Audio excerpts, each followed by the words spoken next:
পাবলিকের মার কেওড়াতলা পার, কথাটা যে বলেছে না দারুণ। ওই চোখ টিপে মুখ টিপে জল বের করলেও কিচ্ছু করার নেই, টাকা বার করতেই হবে।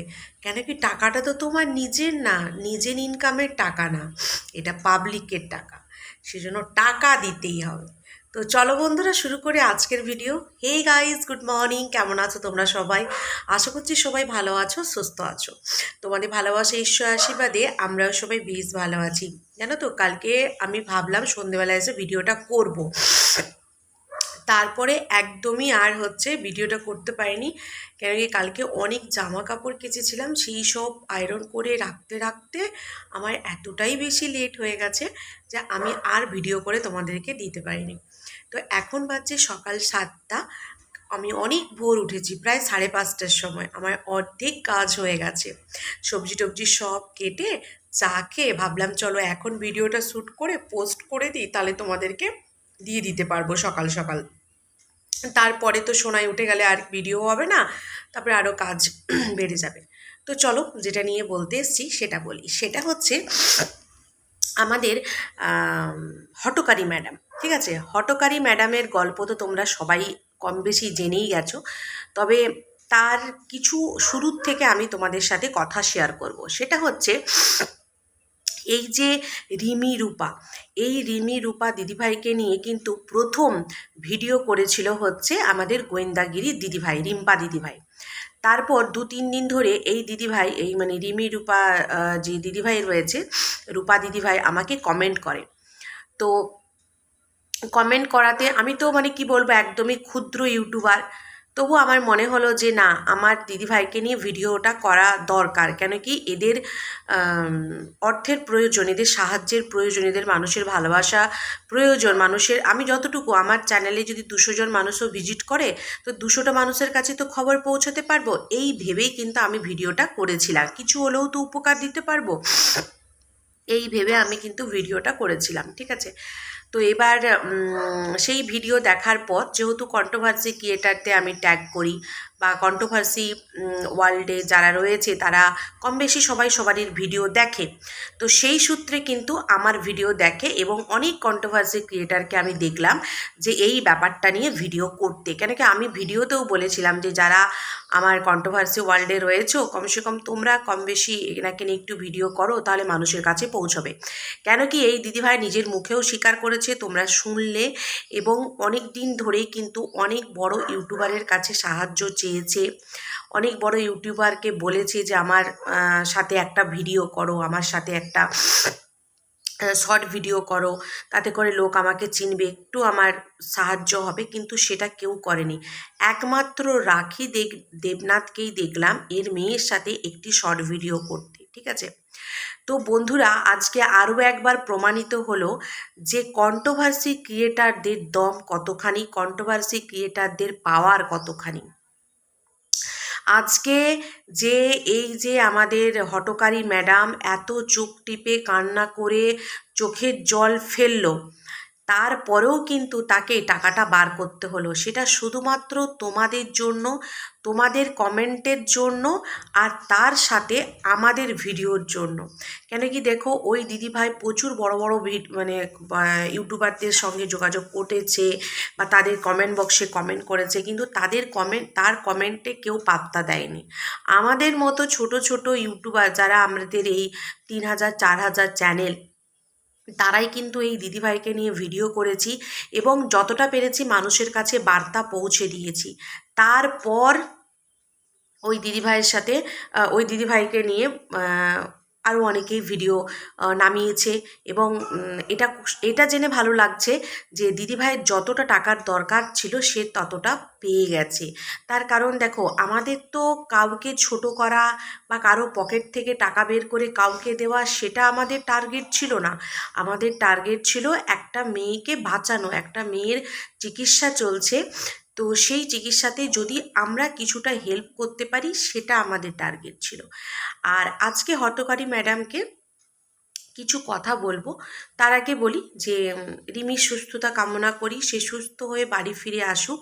সত্যি মানে একটা মা কতটা সাহসী হতে পারে এই দিদিকে না দেখলে বুঝতে পারতাম না। লোকের বাড়িতে কাজ করে মাঠে খেটে একটা থ্যালাসেমিয়া পেশেন্ট বাচ্চাকে সুস্থ করে তোলা, এবং যেখানে বোন মেরু ট্রান্সফারের জন্য 40 লক্ষ টাকা খরচা হয়, আমাদেরকে হটকারী ম্যাডাম বলেছিল সেই 40 লক্ষ টাকা সে কিন্তু জোগাড় করে ভিক্ষে করে মেগে পেতে লোন উঠিয়ে যেভাবে হোক চিকিৎসা কিন্তু চালিয়ে গেছে। তারপর লাস্টে যখন আটকেছে তখন কিন্তু আমাদের কাছে সাহায্য চেয়েছে। হটকারী ম্যাডামের মতো না যে প্রথমেই তোমরা আমাকে 40,000 টাকা দিয়ে উদ্ধার করো তারপর আমি ট্রিটমেন্টে নামবো, এটা কিন্তু করেনি। মানে বুকের পাটা থাকলে তবেই এরকম কোনো মা এরকম আগুনে ঝাঁপ দিতে পারে। তো সেই জন্য ভগবানের কাছে আশীর্বাদ করি রিমি সুস্থ হয়ে বাড়ি ফিরে আসুক। আর আসবে, আসবে। মানে যারা সত্যিকারের সৎ হয়, কষ্ট করে কোনো কিছু করে না, তাদের সেই টাকা, সেই কষ্ট, সেই সময় কখনো বিফলে যায় না, কখনো বিফলে যায় না। আর তাছাড়া এতগুলো মানুষের ভালোবাসা এখন রিমির সাথে রয়েছে। তো রিমি সুস্থ হয়ে বাড়ি ফিরে আসবেই আসবে। তো এবার বলি হটকারী ম্যাডামকে। হটকারী ম্যাডাম দেখো, দেখো, আজ তোমার কাছে বাড়ি আছে, এত বড় একটা চ্যানেল আছে, মাস গেলে ইউটিউব থেকে ভালো টাকা ইনকাম করো, বিজনেস করছো, তা সত্ত্বেও তুমি ঝুঁকি নিতে পারোনি। তুমি ভেবেছিলে পাবলিকের কাছ থেকেই আমার 40 লক্ষ টাকা চাই, তারপর আমি চিকিৎসা শুরু করব। কিন্তু সেটা যখন হয়নি তখন তুমি আইফোন কিনলে, শাড়ি ব্যবসা শুরু করলে, আর ছেলেকে বিকল্প পদ্ধতিতে নিয়ে গেলে। হ্যাঁ, তোমার ছেলে সুস্থ হয়ে উঠছে সেটা আমরা দেখছি বা তুমি বলছো, ঠিক আছে, খুব ভালো কথা। প্রত্যেকটা মায়ের বাচ্চা সুস্থ থাকুক, মা হিসেবে আমি এটাই চাই। তোমার বাচ্চা সুস্থ থাকুক সেটা সব সময় চাই। তোমার বাচ্চার সাথে কারোর কোনো ইয়ে নেই, আমাদের রাগ নেই বা কিচ্ছু নেই। কিন্তু তুমি মাঝে মাঝে হঠকারিতার জন্য মানুষের কাছে গালি খাও। তুমি সেই 3 লাখ টাকা বের করলে চোখের জল টিপে টিপে কুকিয়ে কুকিয়ে।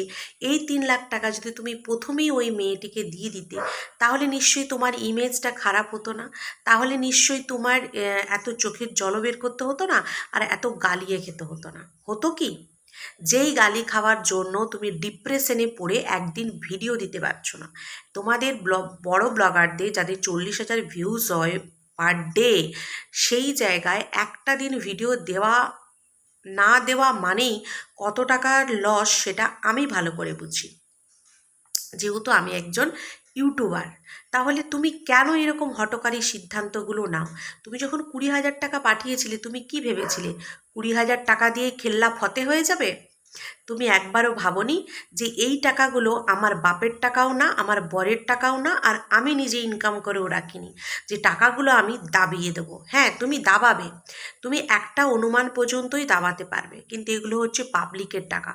পাবলিক তোমাকে টাকাগুলো দিয়েছিল এবং তুমি নিজে মুখে বলেছিলে যে আমি খাবো না এই টাকায়, আমি কাউকে দান করে দেবো। তো দান যখন করে দেবে, তো এই দানটা তোমার তো পাবলিককে বলার আগেই দান করে ভিডিও করা উচিত ছিল। তাতে করে তোমার ভিউজ বাড়তো, পাবলিক তোমাকে মাথায় করে রাখতো যে ঠিক আছে, কত ভালো মা একজন, নিজের বাচ্চা সুস্থ আছে, অন্যের বাচ্চা অসুস্থ, তো পাবলিকের টাকাগুলো এরকম একটা মানুষকে দিল। সেখানে তোমার যেই 40,000 ভিউজ হচ্ছে না, সেখানে 50-1 লাখ ভিউজ যেত সেই ভিডিওতে, যদি তুমি টাকাটা দেওয়ার পর ভিডিও বানাতে। তোমার একটা আলাদা ইমেজ হতো। কিন্তু সেই জায়গায় তুমি কি করলে? আগে কুমিরের কান্না কেঁদে অভিনয় করে নাটক করে তারপর টাকা দিলে। কেন টাকা দিলে? তার কারণ তুমি ভালো করে বুঝে গেছো যে এখানে পাবলিক সব কিছু, আর পাবলিককে উংলি করার জন্য কন্ট্রোভার্সি ক্রিয়েটার আমরা আছি। আমরা পাবলিকের মুখ দিয়ে বলিয়ে দেব যে একে এটা করতে বলো, ওকে ওটা করতে বলো। তা বলে এই নয় যে পাবলিক আমাদের দাস, না না, কখনোই না, চিচি। পাবলিক হচ্ছে আমাদের ভগবান। আমরা খালি আঙুল দিয়ে দেখিয়ে দিই যে এই পয়েন্টটা ওই ব্লগারকে বলো তোমরা, তাতে করে এই মানুষটাকে যেন হেল্প করে। বুঝতে পেরেছো? আর আমাদের হঠকারী ম্যাডাম খুব ভালো করে বুঝতে পেরেছে যে এখানে হঠকারিতা করে কোনো লাভ নেই। কেন কি এই জায়গাটায় যদি আমি এখন হঠকারী সিদ্ধান্ত নিই, তাহলে আমার ইউটিউব, ফেসবুক আর বিজনেস তিনটেই চুলোই যাবে। তার কারণ জামা কাপড় কিনছে এখানে পাবলিক, ভিউয়ার্স, পাবলিক বললে ভুল হবে, মানে একটু কেমন লাগছে শুনতে, ভিউয়ার্স, আর ব্লগ দেখছে ভিউয়ার্স। তো তাদেরকেই যদি আমি চটিয়ে দিই, তাদের মধ্যে তাদের মনের মধ্যে যদি একটা আমাকে নিয়ে ভুল ধারণা তৈরি হয়, আমার ভিডিওতে যদি এরকম নোংরা নোংরা কমেন্ট আসে, তাহলে কিন্তু না কেউ আমার থেকে জামা কাপড় কিনবে আর না আমার ভিডিও দেখবে। এই জিনিসটা ওর মধ্যে সুন্দরভাবে এসেছে। তো বন্ধু হঠকারী ম্যাডাম, এই ব্যাপারটা তো তুমি আগেই নিজের মধ্যে আনতে পারতে, তাহলে তো তোমাকে এরকম হঠকারীর শিকার হতে হতো না। তাহলে তোমার 20,000 টাকা বেঁচে যেত, মাত্র 3 লক্ষ টাকাই দিতে হতো। কিন্তু ওই যে 3 লাখ টাকাও দিলে, আবার গালও শুনলে, কুপিয়ে কুপিয়ে কুপিয়ে চোখের জলও বের করতে হলো, আবার এক্সট্রা 20,000 টাকাও দিতে হলো। তো এটাই যদি তুমি প্রথমেই দিতে, তোমার 20,000 টাকা অ্যাকাউন্টেই থাকতো। তবে বন্ধুরা, আজ আমি তোমাদেরকে আরও একটা কথা বলছি। খুব শীঘ্রই, খুব শীঘ্রই এই হঠকারী ম্যাডাম একটা ভিডিও নিয়ে আসবে, আর সেই ভিডিওতে ক্লিয়ার করে দেবে যে বন্ধুরা, আজ পর্যন্ত যে টাকা আমার কাছে উঠেছিল, সেই টাকার কিছু অংশ আমি রিটার্ন করে দিয়েছি, কিছু অংশ ছেলের চিকিৎসা করাচ্ছি, আর কিছু অংশ একে ওকে করে আমি দান করে দিয়েছি।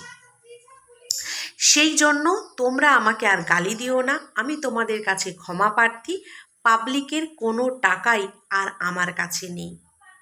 এই বলে তোমাদের কাছে হাত জড়ো করে ও কিন্তু নিজের পাল্লাটা খুব তাড়াতাড়ি ঝেড়ে নেবে।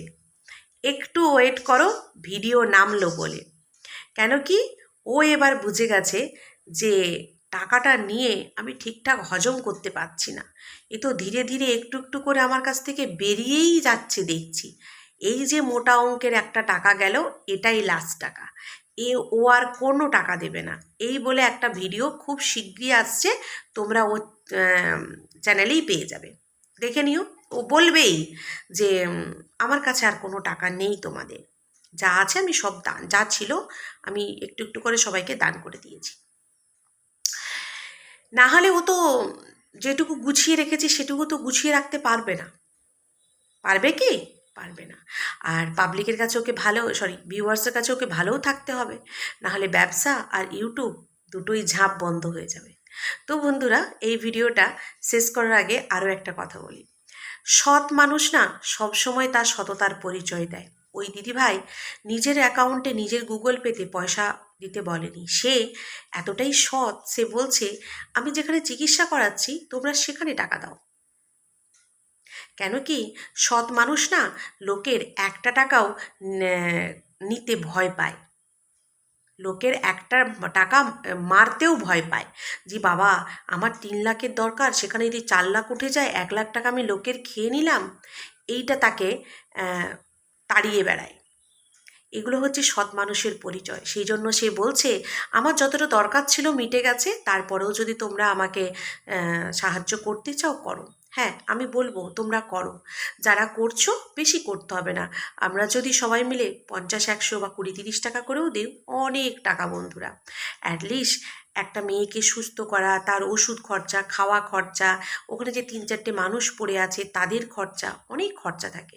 একটা মধ্যবিত্ত পরিবারকে যদি আমরা 20 টাকা 30 টাকা করে দিয়ে সাহায্য করি, আমার মনে হয় না যে বিরাট কিছু আমাদের ক্ষতি হয়ে যাবে। আর তার সবার লাস্টে থ্যাঙ্কস জানাই এই সোশ্যাল মিডিয়াকে। সোশ্যাল মিডিয়া আছে বলে, সোশ্যাল মিডিয়ার পাওয়ার আছে বলে আজকে অনেক গরিব দুঃখী মানুষের কিন্তু অনেক উপকার হচ্ছে। তার কারণ এখানে ভিউয়ার্সরা স্বয়ং ভগবান রূপে নিচে নেমে এসে মানুষকে সাহায্য করছে। তোমরা এভাবেই, যারা সত্যি কষ্টে রয়েছে, যাদের সত্যি প্রয়োজন, এভাবেই তোমরা সবাই সবার পাশে থেকো। সবাই ভালো থেকো, সুস্থ থেকো। দেখা হচ্ছে নতুন একটি ভিডিওতে। এই ভিডিওটা আমি এখানেই শেষ করলাম। টাটা।